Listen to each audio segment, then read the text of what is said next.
আপনারা দেখছেন star news television, কলকাতার একমাত্র নিরপেক্ষ সংবাদ মাধ্যম।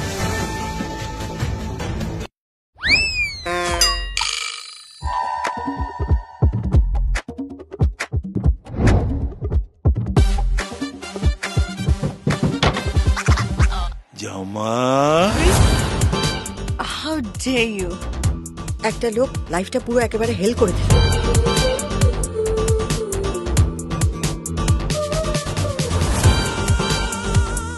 শর্ত প্রিন্সেস, কি বলেন আপনি? ড্যাডি,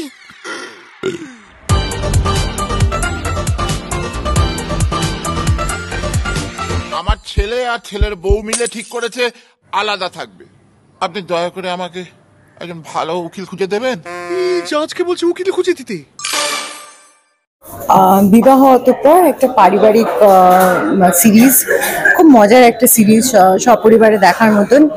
এখানে আমি যে চরিত্রটা করছি রাই, আমার হাজবেন্ডের চরিত্র করছে গৌরব, যার চরিত্রের নাম হলো রিজু। রিজু আর রাইয়ের প্রেম ভালোবাসা করে বিয়ে তো হলো, এবং বিয়ের পর শুরু হলো দুই পরিবারের নানান রকমের অশান্তি, এবং এই দুই পরিবারের এতই ফাইট হলো যে একে অপরকে কোর্টে টেনে নিয়ে গেল যে যাতে দুটো পরিবার আলাদা হয়ে যায়। তো এই নিয়ে গল্প, এবং নানান ধরনের ঘটনা হচ্ছে, মানে প্রচুর ফানি ফানি ঘটনা হচ্ছে, এবং বিবাহত পর খুব মজার একটা সিরিজ। 25শে জুলাই আসছে ফ্রাইডেতে। আপনারা সাবস্ক্রাইব করুন এবং দেখুন, এবং আমাদের জানান আপনাদের কেমন লাগলো।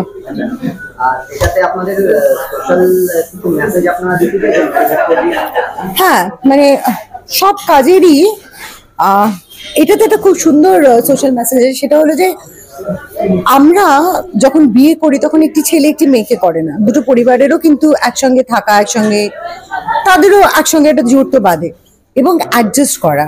মানে এখানে রাইয়ের যে চরিত্রটা, সে খুবই আদুরে মেয়ে, মানে আদুরে বাঁদর হয়ে গেছে এমন হতে পারে, এবং বাবা ভীষণ ভালোবাসে, সে যা চায় তক্ষুনি চায়, সেগুলো করেও দেয় তার বাবা। কিন্তু শ্বশুর বাড়িতে গিয়ে শ্বশুর বাড়ির মতন করে নিজেকে গুছিয়ে নেওয়া, অ্যাডজাস্ট করা, শ্বশুর শাশুড়িকে রেসপেক্ট দেওয়া, এবং শ্বশুর শাশুড়ি যেটাতে খুশি হবে রায় কিন্তু সেইগুলোই অ্যাডজাস্ট করেছে। মানে ওর জীবনে কিন্তু একটাই হ্যাপিনেস, যে দুটো পরিবারকে যেন ভালো করে বেঁধে রেখে সবাই মিলে একসঙ্গে হ্যাপি থাকা।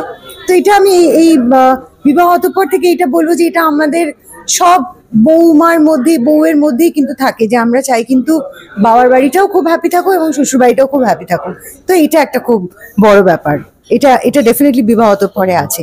এবং আরেকটা জিনিস যেটা আছে, যে হাজবেন্ডের সাপোর্ট করা। হাজবেন্ডও কিন্তু ওয়াইফকে নিজের মতন করে তৈরি করে নিচ্ছে, বিকজ রিজুর ক্যারেক্টারটা অনেক বেশি সর্টেড এবং রাই অনেক বেশি ইনমেচিওর কিছু কিছু ক্ষেত্রে।